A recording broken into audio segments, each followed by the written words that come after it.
दोस्तों, आज हम द नेक्रोमैंसर के नए एपिसोड का एक्सप्लेनेशन करने वाले हैं। चलिए शुरू करते हैं। कहानी की शुरुआत में हम सुअर को देखते हैं जो मास्टर चुंगथू से मदद मांग रहा होता है। तभी वो समझ जाता है कि ये सब इस चीज़ में मिले हुए हैं, वो लोग उसका साथ नहीं देने वाले। तभी वो उसको बहुत ज़्यादा गुस्सा आता है। वो अपने मन में सोचता है कि सच में ये लोग अब मुझे इस्तेमाल करने के बाद कचरे की तरह फेंकना चाहते हैं। नहीं, मैं इस तरह से होने नहीं दूंगा। कुछ भी हो जाए, मैं अगर डूब रहा हूँ तो मैं इन्हें लेकर डूबूंगा। तभी डूयोंग याका अपने चुआंग को धमकाते हुए कहते हैं कि तुम्हें क्या लगता है कि तुम मेरा इस्तेमाल करके मुझे इस तरह से फेंक सकते हो? जिस समय मैं यहाँ से बाहर निकलूंगा वैसे ही मैं तुम्हारे बारे में सभी को बता दूंगा कि तुम क्या करने की कोशिश कर रहे हो। तभी हम देखते हैं कि चुआंग उसे सिर्फ एक बार घूर के ही देखता है तो डूयोंग याका की पूरी तरीके से फट जाती है। तभी हम देखते हैं डूयोंग याका के मुंह से खून निकलने लग जाता है। तभी वो सोचता है कि मैं सांस नहीं ले पा रहा, ये बास्टर्ड। तभी हम चुआंग को देखते हैं जो कहता है कि सच में मैंने तुम्हें अपने साथ मिलाने के लिए इतना सब कुछ किया और तुम मेरे साथ ऐसा व्यवहार कर रहे हो। तभी डूयोंग याका समझ जाता है कि उसने बहुत बड़ी गलती कर दी है। तभी लीडर चुआंग उसे कहते हैं कि लगता है कि अब तुम्हें उस चीज़ का भुगतान कर देना चाहिए जो मैंने तुम्हें इतने समय से दिया है। तुम्हारे पास तो मुझे कुछ देने के लिए नहीं है तो मैं तुमसे कुछ ले लेता हूँ। तभी वो मास्टर चुनसू से कहता है कि तुम इसे ख़त्म कर दो और जो तुम्हें चाहिए वो मैं तुम्हें दे दूंगा। तभी हम डोइंग याका को देखते हैं जो कहता है कि प्लीज़ प्लीज़ मुझे माफ़ कर दो, मेरी ज़ुबान गलती से फिसल गई है। तभी मास्टर चुनसू कहते हैं कि देखो, इस चीज़ के लिए तुम मुझे दोस्त नहीं दे सकते। मेरे लिए मेरे शिष्य मेरे दोस्तों से ज़्यादा मेरे लिए मेरी खुद की शक्तियाँ इंपॉर्टेंट है। और ऐसा कहकर वह उसके ऊपर हमला कर देते हैं।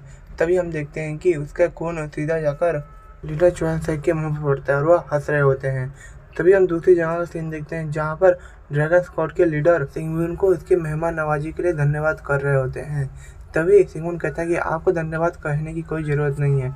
आपके कहे अनुसार मुझे दूसरे और तीसरे नंबर का कमीशन का इनाम मुझे मिल चुका है। इसके लिए आपका बहुत बहुत धन्यवाद।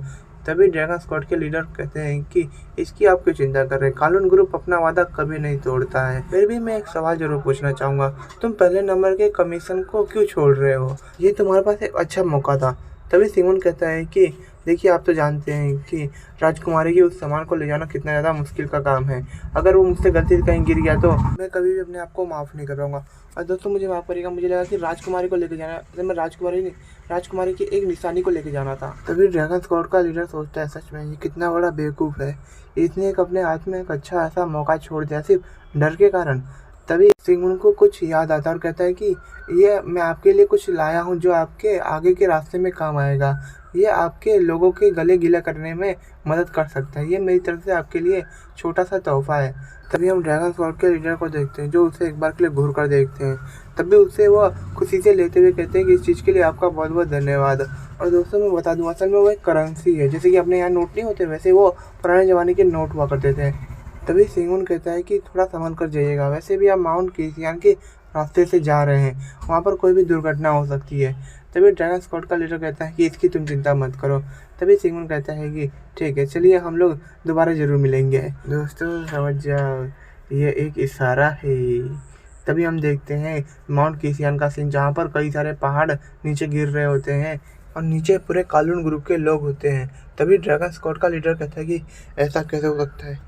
यहाँ पर सब कुछ ठीक चल रहा था, कोई भी तकलीफ नहीं थी, हम शांति से जाकर राज परिवार में उनका सामान दे सकते थे, पर ऐसा कैसे हो सकता है? ये प्राकृतिक आपदा। तभी हम देखते हैं कालून ग्रुप के ड्रैगन स्क्वाड पूरी तरीके से ख़त्म हो चुका होता है और सिंगुन ऊपर बैठकर ये सब देख रहा होता है। तभी वो सोचता है कि चलो, मैंने अच्छा फैसला लिया। मेरे हस्तक्षेप करने के कारण छोटी मोटी चीज़ें तो बदल सकती है, पर यह प्राकृतिक आपदा है, ये मेरी किसी भी हस्तक्षेप से नहीं बदल सकती। जब पहले बैकुन कबीला जीत चुका था तब हमें यह फिर से मिशन मिला था और उस समय जब हमारे लोग यह मिशन पूरा करने गए थे तब इसी लैंडस्लाइड के कारण हमारे कई लोग मारे गए थे और उसके बाद हमारी पूरी रीढ़ की हड्डी टूट चुकी थी। और अगर हमें कानून ग्रुप मदद ना करता तो हम एक समय के लिए भी जिंदा नहीं बच पाते। पर इसी तरीके से उन्होंने हमारे बैकुन कबीले के अंदर पूरी तरीके से अपनी जड़ें जमा ली। ये बात मैं पहले से ही जानता था, तो मैं इसे वापस कैसे होने दे सकता था।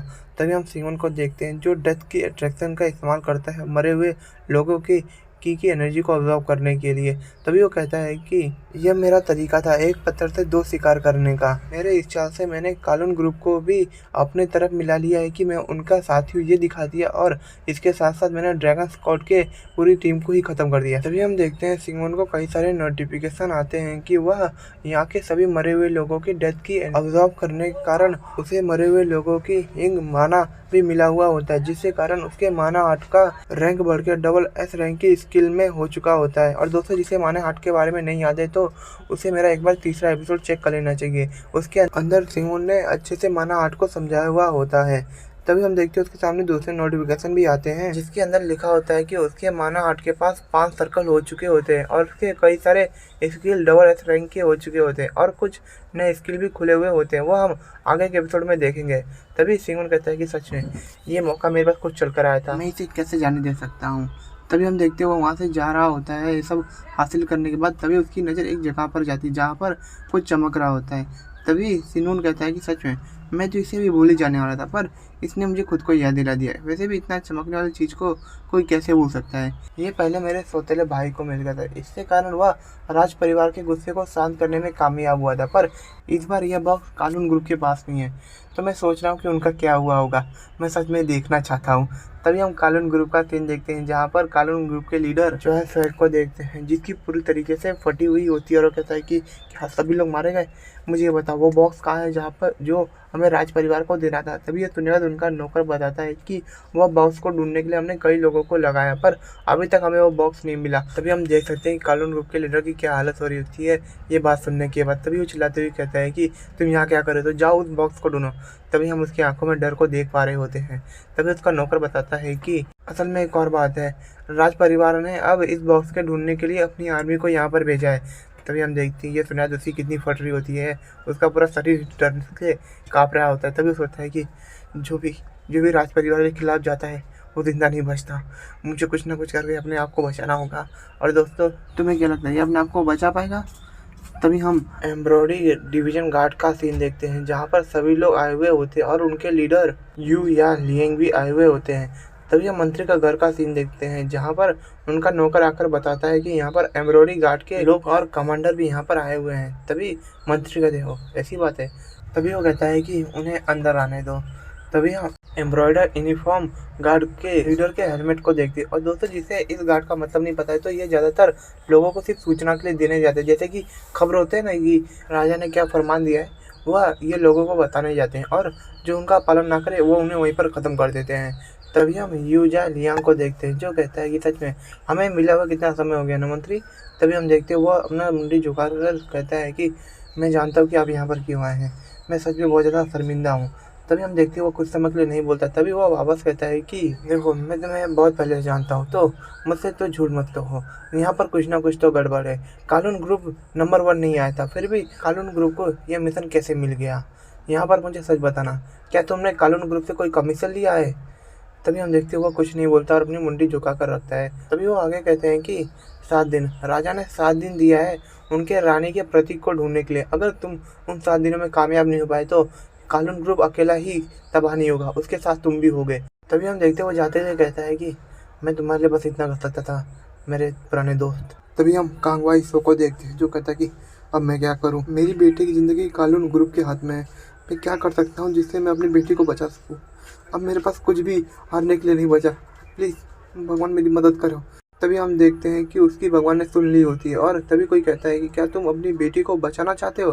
तभी वो जब पीछे मुड़कर देखता है तो वहाँ सिगमंड खड़ा होता है। तभी कहता है कि तुम? तभी सिगमंड कहता है कि अगर तुम अपनी बेटी को बचाना चाहते हो और कालून ग्रुप के कहर ढाना चाहते हो तो बस मैं जो कहता हूँ वो करो, और तुम अपना बदला लेने में ज़रूर कामयाब होगे। दोस्तों, आज मैंने इस बड़े वीडियो को बनाने में बहुत ज़्यादा मेहनत की है, तो प्लीज़ इसे लाइक और कमेंट कीजिएगा कि जिससे मुझे आपका प्यार मिल सके। तो चलिए दोस्तों, अब हम देखेंगे क्या आगे के एपिसोड में सिगमंड इसे मनाने में कामयाब हो पाएगा या हम नेक्स्ट एपिसोड में जानेंगे। चलिए दोस्तों, टू बी कंटिन्यू।